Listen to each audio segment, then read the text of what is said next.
That's Charles, my favorite silverback, and I was naive enough to think when we came back to see him 2 years later that he'd remember me. He didn't remember me. Remembered Sally, or the blonde hair from Sally.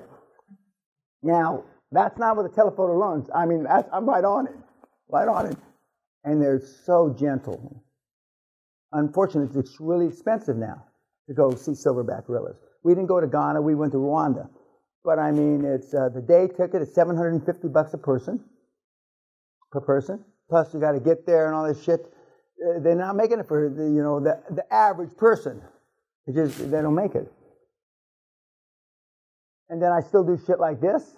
Now, we're in New Zealand, wherever bungee jumping was invented, whatever that city is. I forget the name of it now.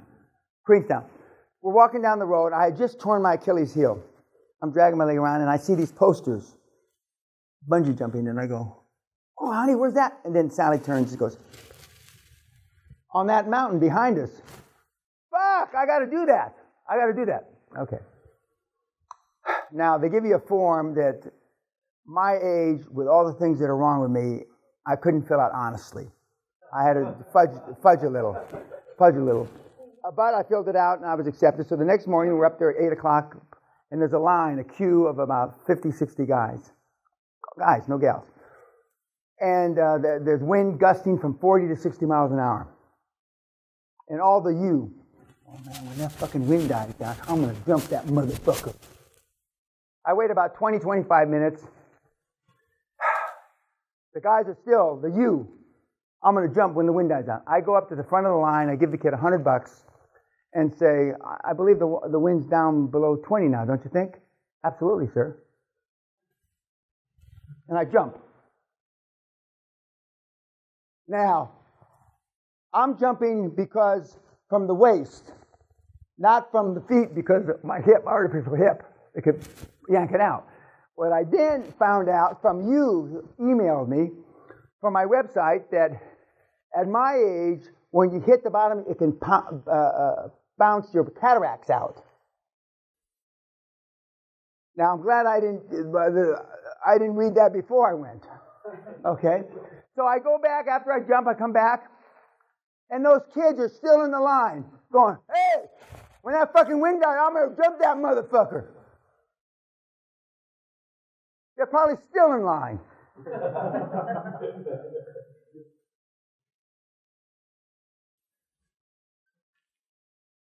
And then one of you, another Captain America, my Air Force Academy kid, he goes and jumps this thing because he's bored in Albuquerque, New Mexico, wherever he is.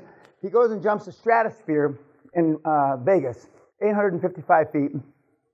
And he sends me this. I go, "Oh, fuck, I got to do this." So I go there, and I strap up, as you can see. And you got to hit a bullseye. And there's no padding.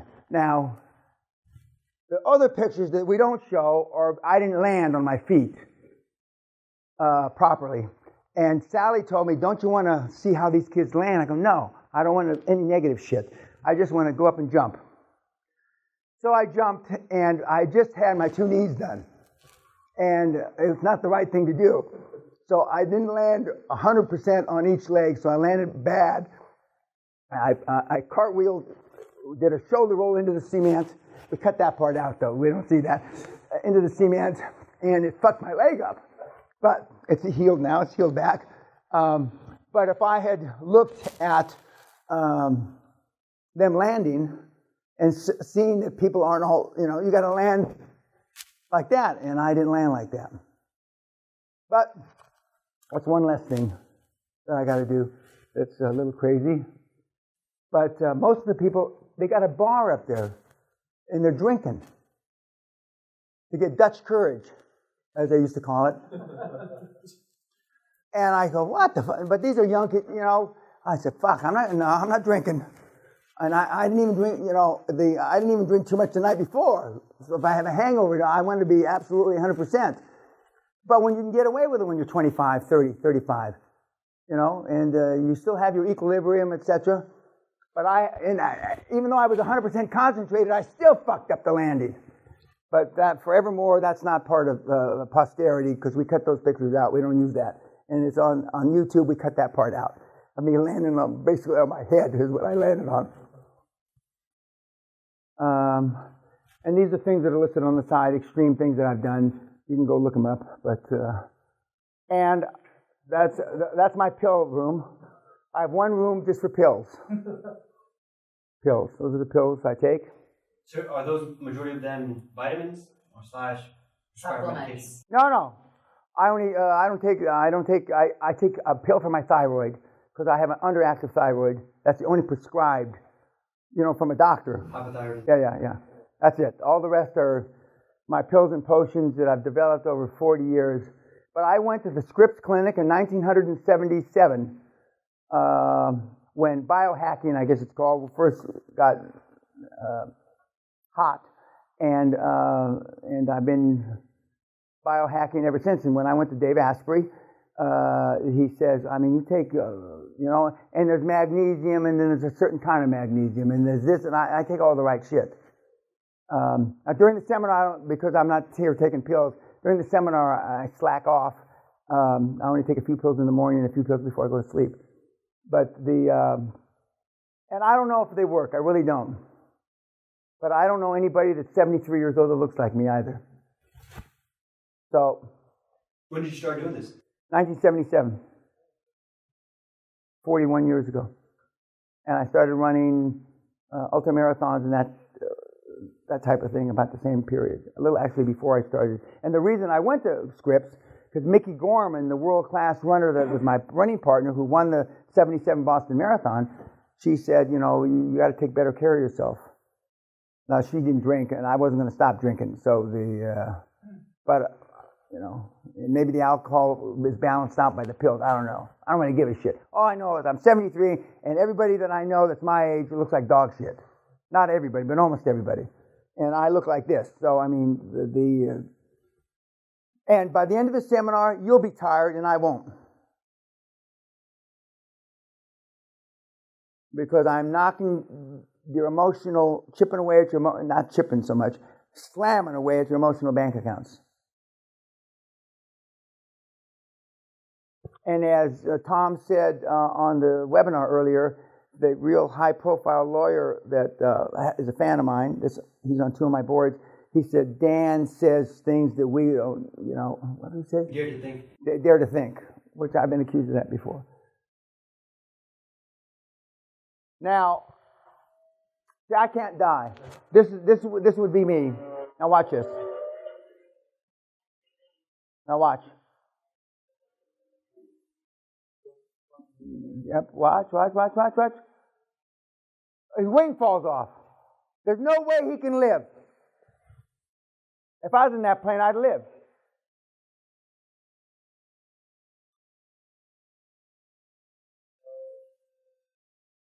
Now, what's going through that guy's mind? I hope he got laid that night.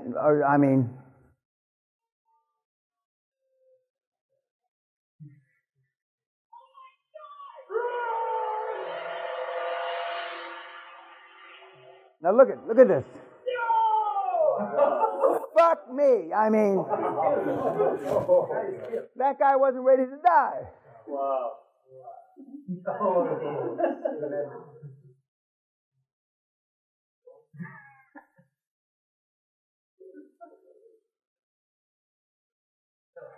Wow. I'm not ready. Is that video authentic? Yeah, it's real. Yeah. Now this is what you're going to be like come the end of the week. There you are, lined up.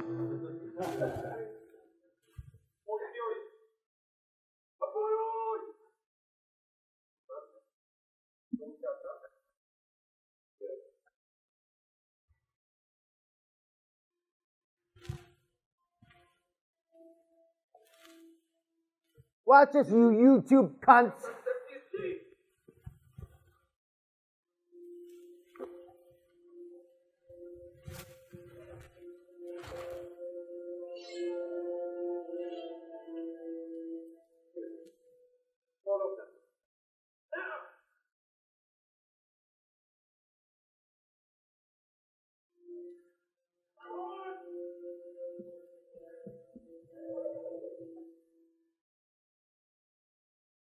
But these guys would be afraid to go to a Bank of America and get a loan.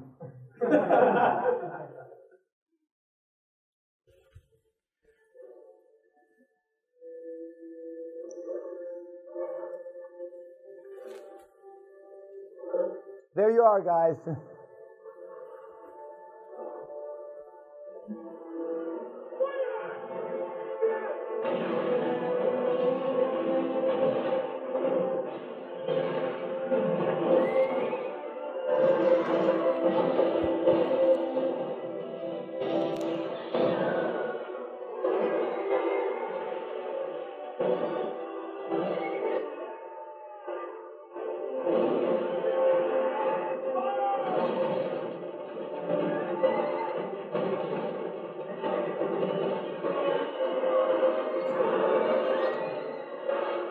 Now, see, you've all been programmed that you're going to die, but you don't. You do not die from cold calling.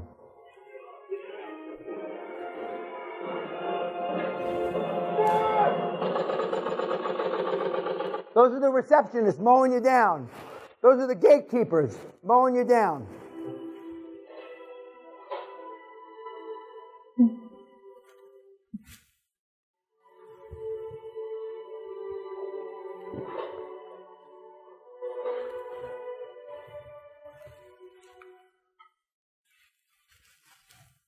And then you commit seppuku.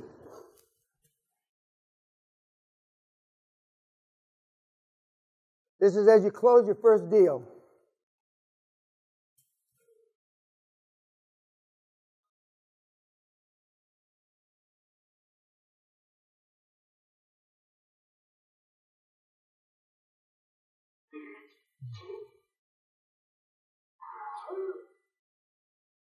And then the money transfers and you're dead. Now, a few years ago, I tried to hire Tom Cruise's former assistant. And we met, and I asked him, no confidences, treading on any confidences, how is Mr. Cruise to work for it?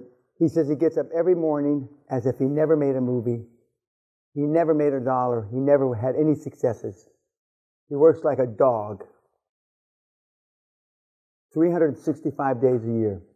He takes 2 or 3 times a day to go off to his, what do you call it? Scientology. Scientology. But every fucking day like he never made a movie. With all the success the kids have. He's not a kid anyway. That's my experience with these guys and gals. They work like they never had any success. Or they get sloppy and they normally lose it.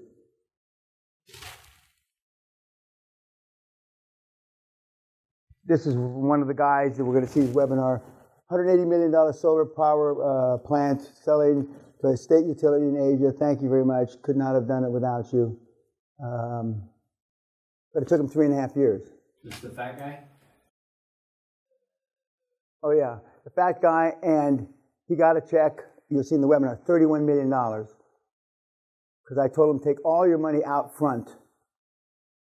Because I didn't think that the Asian governments, because there's 4 different governments involved, would continue to fund it. And that's exactly what happened. And then he said, how did you know they weren't going to perform? Because I'm 100 years old. Actually, I'm 131 years old if you count all the hours I work. And I know that the Chinese, the Indonesians, the Filipinos are going to renege. So he took all his money out, 31 million bucks. He was the only guy who took a discount of a haircut of 70%. He was the only one to get paid.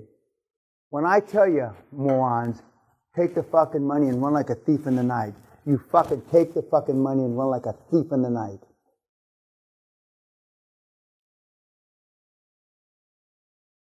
And he shows the check on the webinar. He shows the check.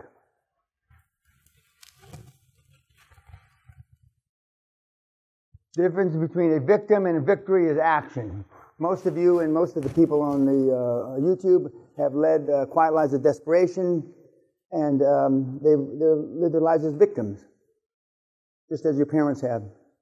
And just because your parents are a doctor or a lawyer doesn't make a shit. You know, that's an honorable profession. I'm not discounting it. I mean, being a school teacher is an honorable profession. Being a plumber is an honorable profession. You want to create generational wealth, change the lives of 1 billion people. None of your ideas in this room are changing the lives of 1 million people, let alone 1 billion. Zuckerberg is the most recent example of that. And God knows he's changed the lives of 3.5 billion. I'm not so sure for the best, but that's a whole other story.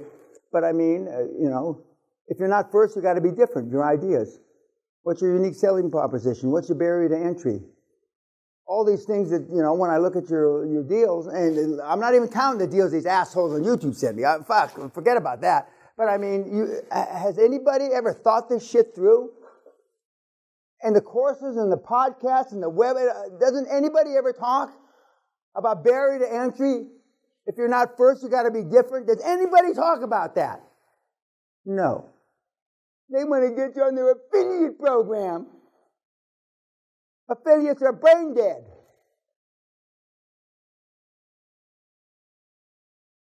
If you're not first, guys and gals, this is why this is the last saloon on the last street in the last town, and the world is flat. This is it. This is it. This is next. And do it right. Push it up so it blows the top of your head off. I've had guys shoot their cheek off like a fucking cunt. You can't even kill yourself right, metaphorically speaking. Do it fucking right. Do it like you had a pair, Man, nut up if you're going to kill yourself, metaphorically speaking. I have to add that because my lawyers keep telling me, we've had attempted suicides. I don't give a fuck, really, metaphorically speaking.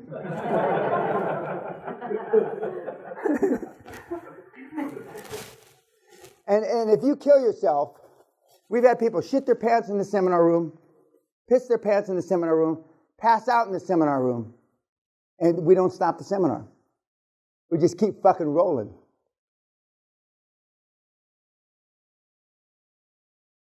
Because life doesn't give a fuck. The only one that gives it was your mommy. Oh, poor little baby. Oh, did you hurt yourself?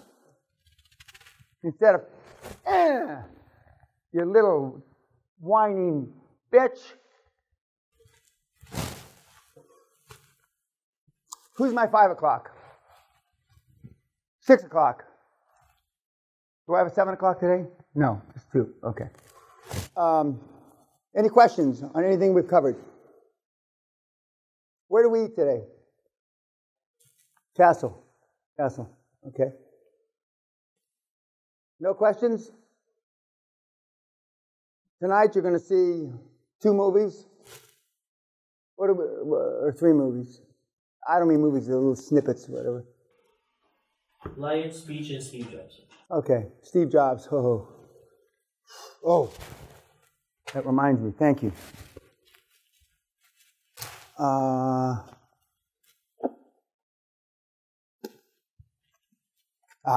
Take one and pass it around, please. So you'll comment on the Steve Jobs movie. The second Steve Jobs movie made him out to be worse than the first Steve Jobs, and there's a third Steve Jobs movie coming out. The longer you're dead, the worse they are about you. Good night, YouTube.